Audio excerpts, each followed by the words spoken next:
Hey everybody, welcome back. Silver lining interviews on the hour, every hour throughout the day. And man, what a morning, what a lunchtime. And now well, like I told you before, the momentum into the afternoon is just as good. Incredible people who are navigating unique spaces and they're vertical experts in their world. And like I told you before we left the last interview, we have a really unique opportunity to talk to one of my friends, but honestly, an industry leader that has been behind huge brands, huge movements, huge ads that we've all seen and loved. And yes, we're talking about the Harmon brothers. We're talking about Squatty Potty Poop to Gold, Purple, all these other brands that they've worked with, and all the ads that you've seen hundreds of millions of times that have completely blown up these businesses. So, without further ado, let's bring their CEO online. What up, Benton Crane? What's going down? Hey Marcus, thanks for having me on. It's a pleasure. Yeah, man. Dude, I literally this is our third interview of the year so far. We've been doing interviews together and I was honored, man. I actually being on your podcast Poop to Gold was a highlight for me. And really funny that someone on your social team said, "Hey, you're the third brother." And I said, "Oh my God, I feel like I made it. I've officially made it in life being the Well, third." let's get through this whole virus thing and then let's just move in, share I offices. really appreciate that. No social distancing between brothers. That's what I think. Hey man, well thanks so much. What I wanted to do and the whole point of these conversations today have been around the idea of like identifying the silver lining in all of this. Like the obviously the world's crazy. It can feel like it's burning down and everything's going crazy. You still have to operate a business. You still have a ton of clients. And what you're known for, honestly, what you're known for is being the creatives behind these huge campaigns that drive the needle for very big, well-known brands that we know now. And so I'm assuming that your momentum isn't stopping in that, but navigating that is kind of tricky. So I want to get there, but before we get there, I want to ask you kind of like what your initial response was like to this thing. Um, Tell us about like what those moments were like, how you navigated through it, and where you are now.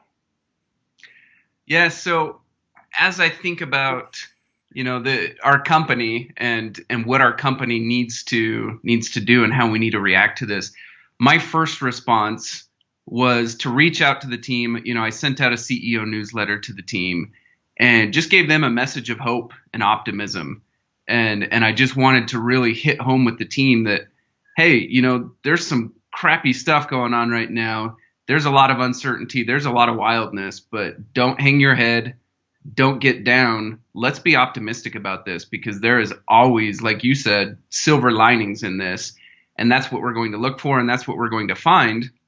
And also, we're super, super blessed to be in an industry where we don't have to shut the doors. We can all work from our homes and go remote and keep things moving. And man, what a blessing that, think of all the millions of people out there who, that they work in a factory or whatever it is, and they don't get that luxury that we do. And so for me, that was step one. Like let's count our blessings. Let's lift our chins up. Let's see the light in this and let's be optimistic. That's amazing. Then go ahead. I said that's amazing because I know both. I know you and Daniel are both like sitting there having kind of like I've always felt it. Like I've felt that kind of like unflappable leader through chaos. Like you guys have always embodied that. So was that really truly what it was like? Yeah, yeah. I mean that's genuinely what it was like, and we quickly transitioned from, hey, let's look on the bright side to, hey, let's look at the direct problems that we're facing today, and let's put strategies in place to to work around those. Because even though we're able to go remote for a lot of our work, we still have film sets. We have to film stuff, and when you film stuff, there's people on set. It can be a challenge to practice social distancing, and so kind of step two was saying, okay, how do we operate on a set and still keep it safe and still practice social distancing? Yeah. And the other area that we face is that we've developed over the past several years this concept of a writing retreat, Yeah. where when we need to come up with something amazing, we bring all these great writers and the clients and everyone together we usually rent a cabin up at Sundance, and we go lock ourselves in a cabin for a couple of days and go, dream up pooping unicorns and stuff like that. And I've always with wanted to know with the creative process behind the pooping unicorn, and I always assumed it was just LSD, honestly. But if it's a cabin, sure, that sounds good. Yeah, believe it or not, that was completely drug free. I don't know how that happened, but it did. So yeah, those cabins and those retreats, that's like a pretty core part of our creative process. And so all of a sudden that's taken away from us. And we've often said that we get more done in 2 days at the cabin than we could get done in a month at the office. Totally. And so now, of course, we're facing this reality of, okay, the cabin's not going to happen. How do we still make creative magic happen? But this time we can't necessarily all be in the same room. We're all in different places. We have to work remote. So that brings challenges with it as well. So that was like step 2 is, okay, let's talk about how we address these immediate challenges that are facing us. And then step 3 became, okay, now how do we strategize for the new reality? What do we expect the world to look like coming out the other side of this? And how do we make sure that we're positioned for it?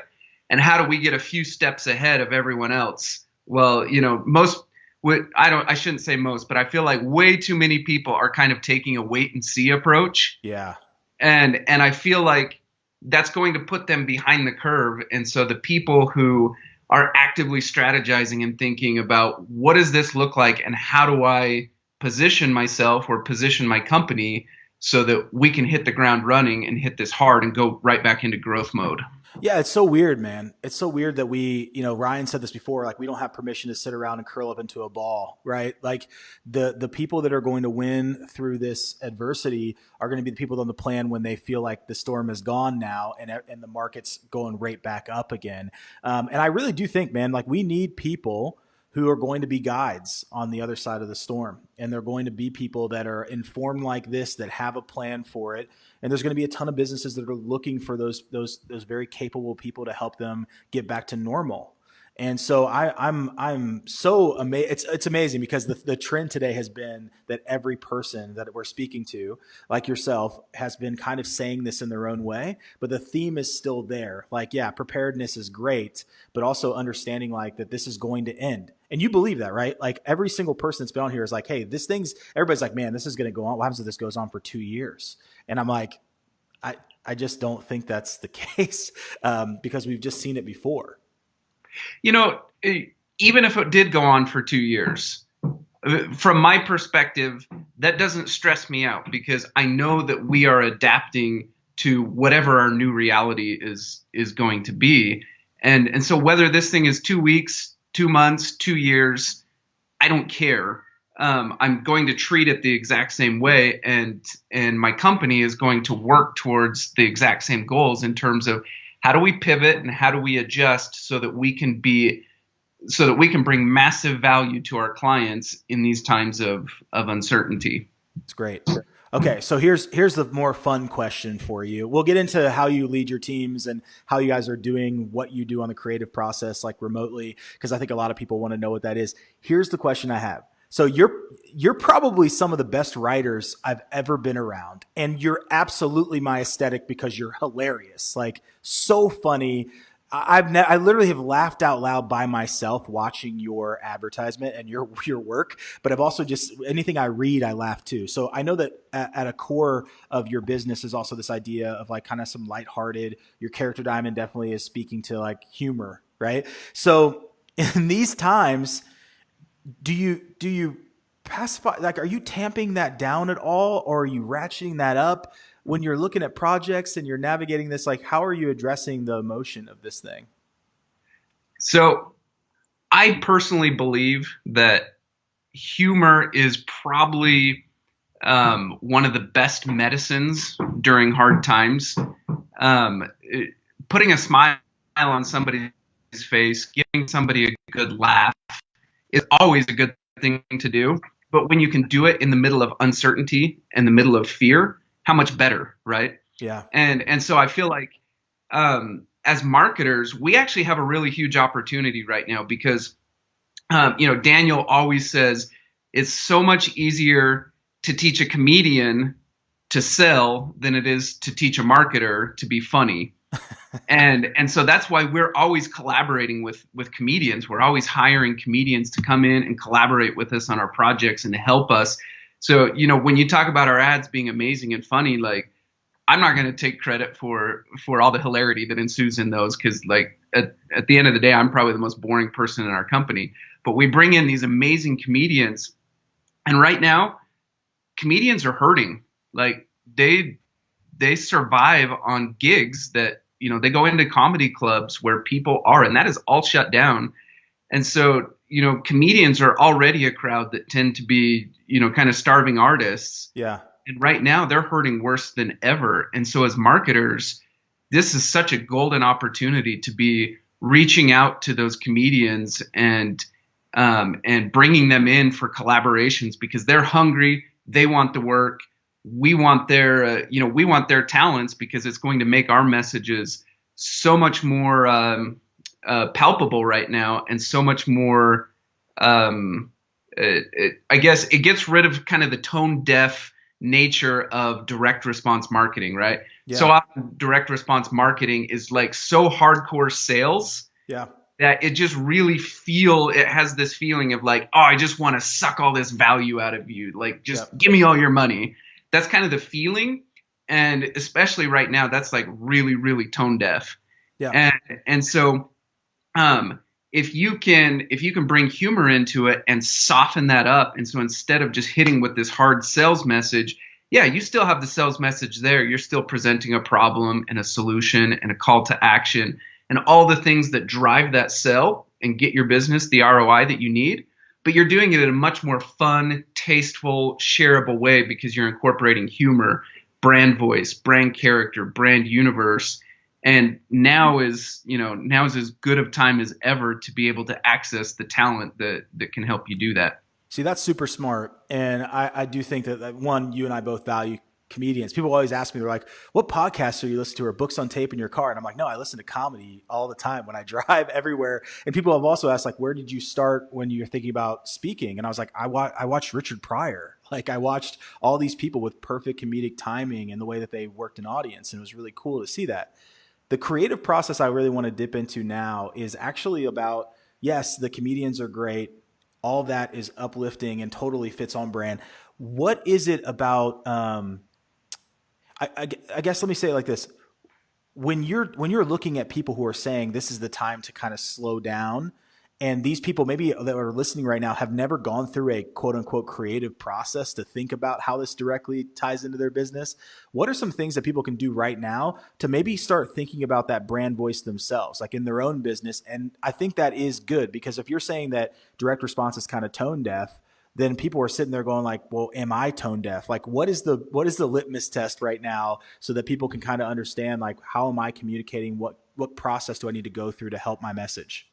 Yeah, that's a great question. So I like to think of it kind of in terms of a spectrum, right? So imagine one end of the spectrum is, your hardcore direct response advertising, or like an infomercial, right? Snuggie, Slap Chop, whatever it is, hurry, call this number while supplies last, and don't forget that you get this extra bonus, whatever it is. That's like one end of the spectrum. And then if you go all the way to the other end of the spectrum, which is like traditional branding, right? Something you would see on the Super Bowl. It's Nike, it's Coca-Cola, it's Apple. Mm-hmm. A Nike is never going to, do the hardcore call to action, hurry while supplies last. They're never going to do that, right? Because they're all about tone and emotion and making it memorable and connecting and all of those things. So when you think of it on a spectrum like that, most businesses simply don't get the luxury of acting like a Nike or an Apple, right? They're not big enough. They don't have the name recognition. They don't have the marketing budgets. You can't, as a little guy, you can't afford to act like that. But at the same time, like we're talking about, you also can't really afford to act like Snuggie or Slap Chop right now, because it is so tone deaf. Yeah. And so that's where we want to find this balance in the middle, where we're saying, okay, we still want to drive a sale, because that's what's going to keep our business alive. we still need to have that ROI so that we can keep the lights on and make payroll. And so we're going to address the full sale. We're going to do the problem, the solution, the call to action. We're going to overcome concerns. We're going to build credibility. All of those things that make for a great sale, we've got to keep that there. But now, how do we do that in a way that brings in some of those other elements from the traditional branding world?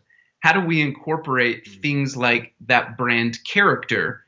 Donald Miller in How to Build a Story Brand, he always talks about your brand character needs to have empathy and authority, right? It's the empathy of, hey, I've been there. I've been in your shoes. I know what you're facing right now. I know what you're feeling. And then the authority of, but I've overcome. I've come out the other side successful.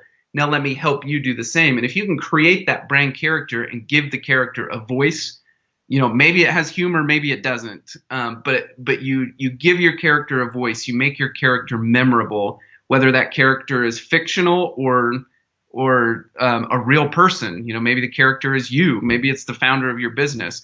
But you've got to give that character real life, real personality, a real story. That's amazing. I hope everybody is listening and getting this, because I think a lot of times the tone deafness comes from not slowing down enough to go through that process and figure out what the brand character is. Because a lot of times it's like, we've got this thing, we got to get it to these people.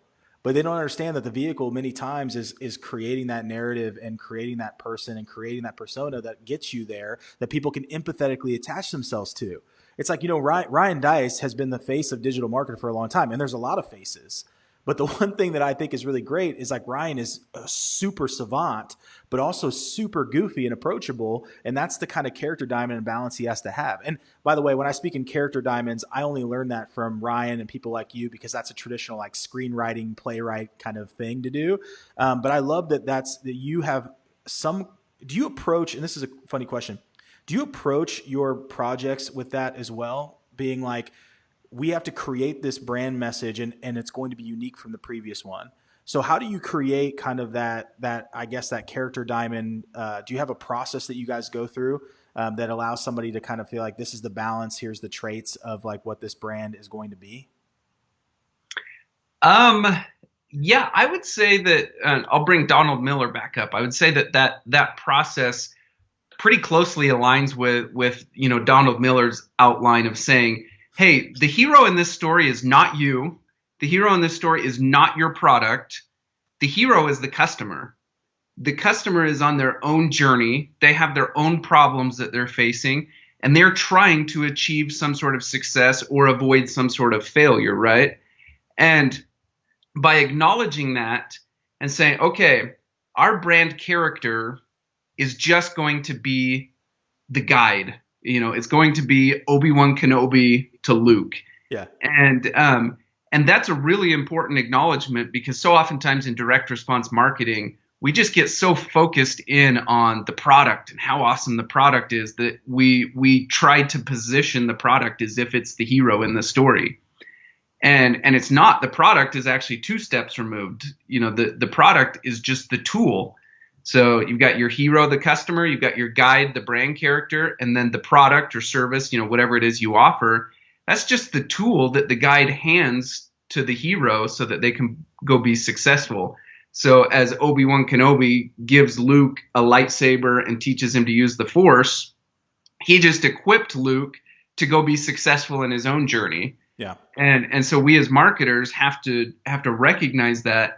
And so, you can look across our whole portfolio of ads and you'll see that same pattern repeating itself over and over again. But, Camp Chef, selling the wood pellet grills, the woodwind grill, you have Grill God who comes along and he has all the empathy and authority of how to be an amazing backyard barbecuer. And then he presents this tool, the woodwind grill, and then our hero, the viewer or the backyard barbecuer, gets to take that tool and go become successful and impress your friends and become the hero of the neighborhood, right? Yeah. See, here's the deal. I understand that this whole interview is about the silver lining, the opportunity, and we'll get into that. But I think it's really important for people to understand your process, because I think that I'm obsessed with talking to people who have one and just the consistency of it that I hope everybody's hearing, and that is something that is a staple among people who are successful. So here's the other one. We're going to get into this. I have heard, this is both sides of this argument, that people are literally ratcheting advertising down or they're increasing it like crazy. Is there, do you, I mean, I will take you as the authority on this, but what do you see in this time? Like, what should people be doing that are, they're out there media buying and running traffic? So the answer to that is yes, you're right. Um, if you think about that world, we talked about the spectrum of direct response all the way over to, traditional branding. The big guys of the world, your Nikes, your Coca-Colas, your Apples, all of those massively huge brands, over the past few years, they've kind of made this big push into all the social channels, Yeah. onto Facebook, onto YouTube, onto Instagram. And so just a few years ago, all those channels were kind of where all the little guys, got to play and not have to compete with the big guys. And that was a big advantage. And then as these big guys have kind of poured in, it's made the ad inventory much, much more expensive, particularly over the last, call it 18 months, maybe up to 24 months. Ads, on Facebook and some of these platforms have gotten really competitive and really expensive. And so it's been much harder for the little guys to be able to turn an ROI in that environment. Right. Well, the cool advantage that's happening right now is that in that world of traditional branding, it is far less measurable. It's far less trackable. And so when a company goes into hard times, they're forced to focus in on what's measurable, what's trackable, what Right. drives a direct ROI. And some of those massive, just traditional branding budgets are getting scaled back. And that's creating a lot of ad inventory that's now becoming more affordable and more accessible to the little guys. And so I've even noticed in my Facebook feed over the past week that I'm starting to see an increase of the direct response ads. The things that are focused on, a specific product that fixes a specific problem for me. Yep. And I'm seeing that increasing. And so while I guess I'm not plugged into the numbers enough to be able to, confirm or deny your theory anecdotally, yes, I'm seeing that I think ads are becoming more affordable because a lot of brands are ratcheting their spend back. Yep. And that's creating a great opportunity for the little guys. That's awesome. Yeah, that's exactly what I wanted to hear. I'm going to double, triple down on that. Tell everybody I heard it from you. Put it out, as authority, and it's like it's as scripture. So here's what I want to say. The last two things that I really want to know is that you have a team. I love your team. Literally love your team. You have assembled just some incredible human beings. Has that dynamic been hard? I mean, because I was just talking to Rachel Miller, and she had to let a couple of people go on her team, just because there's essential positions within team structures during these times when things get crazy. What is your mindset like around your team? How are you helping? Like, how do you look at keeping everybody together? Not only in a time when everybody's kind of displaced, but how do you keep everybody on task? And then how do you keep what are you doing for morale? And tell us some of the creative ways you can stay productive and connected. Yeah. So admittedly, I'm a pretty piss poor remote manager. I rely a lot on face-to-face connection. Sure. And, when you're at the office and you're just able to brush shoulders with people and just, kind of touch in or just, keep a pulse on how everyone's doing. Right. Yeah. Yeah. And so I'm missing that. And so as we've kind of moved over to this remote, remote work has kind of been forced upon us. And for many people, that's a very natural thing. For me, it's not. Yeah. But I'm doing specific things like all of my direct reports. I ask them to proactively check in with me once per day with just a quick Slack message just to say, hey, here's what I'm facing. Here's what I'm working on. Just want to keep you in the loop. And then all of them I'm connecting with in a Zoom call once per week. And I'm asking, hey, come prepared to go cameras on because I need that face-to-face connection so that I can read people's emotions. I can see how they're doing. It's not a perfect substitute, for real face-to-face interactions, but it's pretty dang good. Yeah. And I feel really blessed that, we're at a time where we have the technology to be able to do that. It's pretty amazing. Yeah, and you're still using the same tools, like you're still using things that are project-based stuff and all the stuff you would use before anyway, right? So it doesn't necessarily throw everything off the rails to be remote for your team. That's right. Okay. Yeah, All right. So, well, the go ahead. biggest the biggest challenge for us has been for, the hardcore video editing stuff, where you're working on, big machines that have to have a really fast connection to the main server. Yeah. As people have taken those remote, that connection to the server just is much, much slower, and so it's really slowing down our post-production process. Yeah. So that's bringing some challenges that we're having to work around. But, compared to what a lot of other businesses are facing, that's pretty mild. Ryan said this today. He said that this is a time to be empathetic in the way that because he sees a lot of ads out there that's like a bunch of groups of people. And he's like, I get anxious when I see these ads about like big groups of people because that's not our current reality, Yep. or like things that are really overproduced on the advertising side and not lo-fi in the sense of being kind of like understanding our current realities or work from home, etc. Do you think that there's maybe a missed opportunity, or do you think that that's wise of Ryan to think about, hey, if you're going to put out ads, to be more empathetic to people who are consuming them in their current situation? I think it's a great rule of thumb. I wouldn't shelf an ad just because it has a group of people in there. Like, at the end of the day, people have to remember that, hey, we once were able to congregate, and we hope that someday we'll be able to congregate again. Yeah.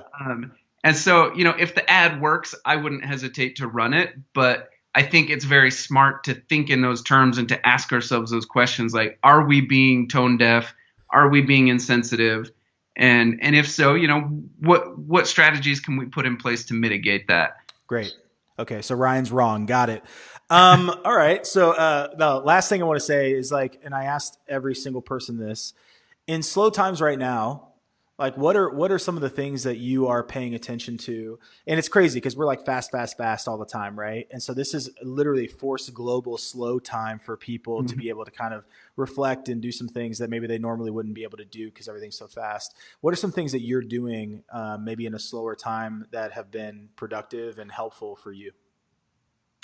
So I'm trying to spend a lot of time thinking about, what the economics are going to look like here in a few weeks when we kind of come out of hiding, whatever the time frame is when we kind of get back to quote unquote normal life. I suspect that even though we're, going to be going back to normal life, I think the economic reality will be drastically different than what we've been living in the past few years. Yeah. And so I'm trying to think a lot about how do we position the business to be very healthy in that world. And so we're asking ourselves things like, okay, if the number of clients who, can sign $1 million contract is drastically reduced, how do we make sure that we are reaching the clients who can sign a much more entry level client contract? The clients who, they might only have a marketing budget of $30,000. How can we help them? How can we provide the guidance and the services that they need to be successful? Because pretty much everyone in the marketplace is going to be looking for that balance between direct response marketing and traditional branding, and everyone's going to need to find that sweet spot. And we happen to be, perfectly positioned and happen to be the authority on how to hit that sweet spot. Yep. And so we need to be able to help as many people as possible with that. And so we're actively, kind of shifting our product and service offerings to be able to reach a much more entry level group, knowing that that is the group that's going to need our services coming out of this. That's amazing. See, like that's the stuff when you can slow down a little bit and give yourself some time to think. The adaptation part is there, and it's crazy because it's expected. Like leaders are expected to lead through adversity, and I think that's the really cool part is that you can actually stop for a second and be a visionary as a CEO and really get some ideation going in a time when maybe you have some capacity to do that. So That's Man, right. I'll tell you, every time we talk, I have like I just have a million questions for you, but eventually we'll have to do something a lot bigger. I know that now we've rescheduled TNC, so you and Daniel are going to be speaking again on those stages. So everybody in this community, if they haven't heard of you, what is a way that they can stay in touch? What are some outlets and things that people can follow, get in touch with you? Yeah, so I'm most active on LinkedIn. So please connect with me or follow me on LinkedIn. That's where I post most regularly. And then our podcast, From Poop to Gold. It's a great resource to be able to connect with amazing people who have gone through really poopy situations and come out on the other side with gold. Man, it's the best name for a podcast. I literally had people asking me, they're just like, what's up with that name? And I'm like, it's the best name ever because they're literally asking people what their poop to gold story is. I remember when Daniel asked me that, I was like, hey, Daniel, not to be offensive, but I think I'm still kind of poop. So I didn't know how to answer it. But it was good. And most successful people do feel that way. Got a lot more to prove. Hey, man, thank you so much. I really appreciate it. Thanks for making the time. I know you're super busy. Yeah, just like I said, please, everyone here, go connect. Go follow the Harmon brothers. Go connect with Benton on LinkedIn and just follow these guys. They're just some of the most creative thought leader North Stars that you need to check out. If you have any questions, please just go over there and check them out and follow Poop to Gold. What a heck of a podcast. Thanks, dude. Really appreciate you. Thanks, Marcus. Appreciate it. Take care. All right, everybody. Geez, every single time the silver lining that I hope that everybody took away from that session, from some of the most creative people behind some of the most successful ads of all time, I guess, when you start looking at some of these brands that didn't exist before they went in and did this, the thing that I got was he spends a ton of time right now in these slow moments thinking through what kind of the new normal is going to be. And then once they've gotten that future casted new normal or what it's going to be like after the storm subsides, they're taking massive action on that reality, not their current one, but the reality that comes after everything goes back to normal. Where do they see their business? Where do they see their employees? Where do they see their brand fitting into that solution and helping everybody get back to normal? And I hope that you've heard that throughout the day. This has been an incredible day of just learning from very successful people. And it's just amazing to see that there is a trend and a thread and there's a commonality among all these great thinkers and these great brands is that they are ready. They're already at the place where this thing gets back to normal. They're already there. If you're not there yet with your brand and your business, that's where you ultimately need to go. You have to get to a place where you're thinking about when this thing's done and how your business, your brand, your product or service fits into that.